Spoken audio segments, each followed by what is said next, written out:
Magandang araw po sa ating lahat. Narito po ako upang ituro kung paano mag-download at mag-install ng Kotobee Author. Una po, kailangang alamin natin kung ang ating OS operating system ay nasa Windows 10 at ang ating system type. So, punta tayo sa This PC. Right-click po natin. Then, Properties.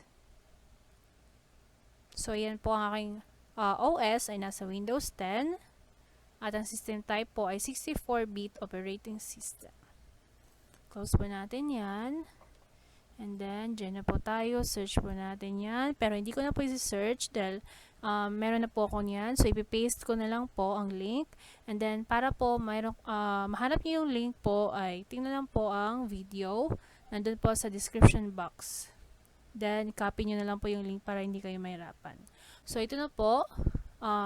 Meron kayo pagpipilian dyan. Meron pong Windows 64-bit at Windows 32-bit.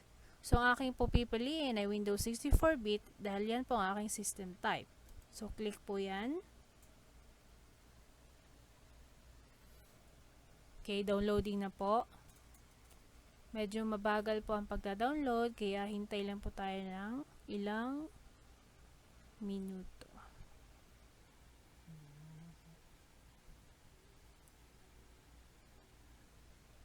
Malapit na pong matapos ang ating pag-download. Yan po, tapos na. So, click po natin yan. Then, click open. Hintayin po natin. So, just click yes. English, okay. Next. Click next. Just check po. Then, click next. Then, check ulit. Next. Install. So, yan po. Katulad po kanina sa pag-download ay maghihintay ulit tayo para tuloy na po itong ma-install.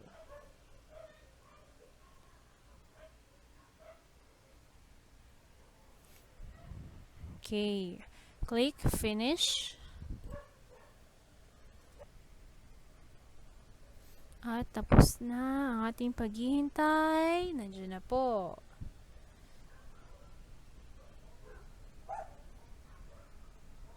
At ayan na po.